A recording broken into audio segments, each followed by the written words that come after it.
அஸ்ஸலாமு அலைக்கும். Hi friends, எல்லோரும் எப்படி இருக்கீங்க?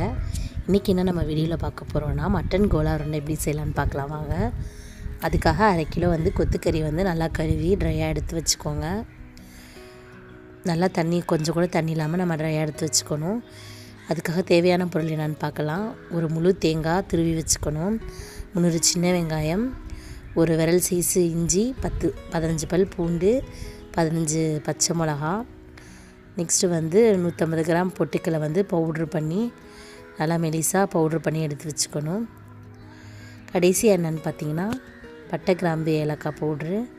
நான் பவுட்ரு தான் போடுவேன். முழுசாக போட்டால் அது சரியாக அரைப்படாது. ஸோ நான் பவுட்ராக தான் போட்டுக்குவேன். நெக்ஸ்ட்டு நம்ம ஜாரில் கொத்துக்கறியை நம்ம அரைச்சி எடுத்துக்கலாம். கொஞ்சம் கொஞ்சமாக போட்டு ஃபஸ்ட்டு அரைச்சி எடுத்துக்கலாம். ரொம்ப மெலிசாகவும் அரைக்கக்கூடாது, குறப்பாகவும் அரைக்கக்கூடாது. எப்படி அரைக்கணும்னா இந்த மாதிரி இருக்கணும் பார்க்கவே. இப்படி அரைச்சி எடுத்து தனியாக எடுத்து வச்சுக்கோங்க. அதுக்கப்புறம் நம்ம மசாலா அரைச்சிக்கலாம். ஃபஸ்ட்டு தேங்காய், அதுக்கப்புறம் பூண்டு, இஞ்சி, கடைசியாக பச்சை மிளகா, இதெல்லாம் ஃபஸ்ட்டு குறப்பாக அரைச்சி எடுத்துக்கணும். இது முடிஞ்சதுக்கப்புறம் அதுக்கப்புறமேட்டுக்கு கடைசியாக சின்ன வெங்காயமும் போட்டுக்கணும். எல்லா சின்ன வெங்காயம் போட்டு கொஞ்சம் ரொம்ப மெலிசாக இல்லாமல் நார்மலாக மெலிசாக அரைச்சி எடுத்துக்கணும். கடைசி என்னென்னு பார்த்தீங்கன்னா நம்ம பட்டை கிராம்பு தூள் சொன்னோம்ல, அதை 1/2 ஸ்பூன் போட்டு அதையும் போட்டு ஒரு பல்ஸ் விட்டுக்கணும். நெக்ஸ்ட் என்னென்னு பார்த்தீங்கன்னா நம்ம கறி எடுத்து வச்சுருந்தோம்ல, அதையும் போட்டு 2 பல்ஸ் விட்டுக்கோங்க. நல்லா 2 பல்ஸ் நல்லா சுற்ற விட்டு அதுக்கப்புறம் நான் மஞ்சத்தூள் கொஞ்சம் போட்டுக்கலாம், 1 ஸ்பூன் போட்டுக்கலாம். அதையும் போட்டு நல்லா 2 பல்ஸ் விட்டுக்கோங்க.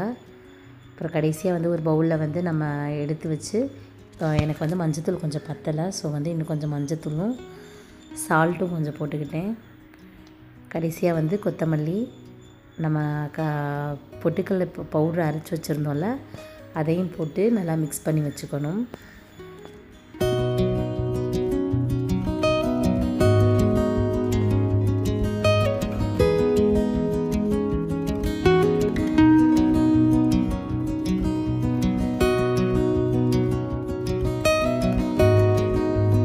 ரொம்பவும் ரஃப்பாக பிசையாமல் நல்லா இந்த மாதிரி சாஃப்டாக பிசைஞ்சு வச்சுக்கணும்.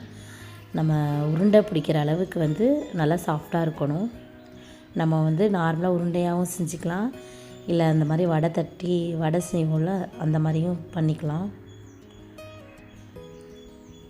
அதுக்கப்புறம் கடைசியாக நம்ம ஒரு கடாயில் எண்ணெய் சூடு பண்ணி நம்ம ஒரு 4 நாளாக 5 போட்டு வறுத்து எடுத்துக்கலாம். ரொம்பவே டேஸ்ட்டாக இந்த மாதிரி மெத்தடில் ட்ரை பண்ணி பாருங்கள். ரொம்பவே டேஸ்ட்டாக இருக்கும், சூப்பராக இருக்கும். கடைசியாக மட்டன் கோலா உருண்டை ரெடி ஆகிடுச்சு ஃப்ரெண்ட்ஸ். இந்த ரெசிபி உங்களுக்கு ரொம்ப பிடிச்சிருந்துச்சுன்னா மறக்காமல் சப்ஸ்கிரைப் பண்ணிக்கோங்க. உங்கள் ஃபேமிலி ஃப்ரெண்ட்ஸ் கூட ஷேர் பண்ணிக்கோங்க. நிறையா சப்போர்ட் பண்ணுங்கள். தேங்க்யூ. அஸ்ஸலாமு அலைக்கும்.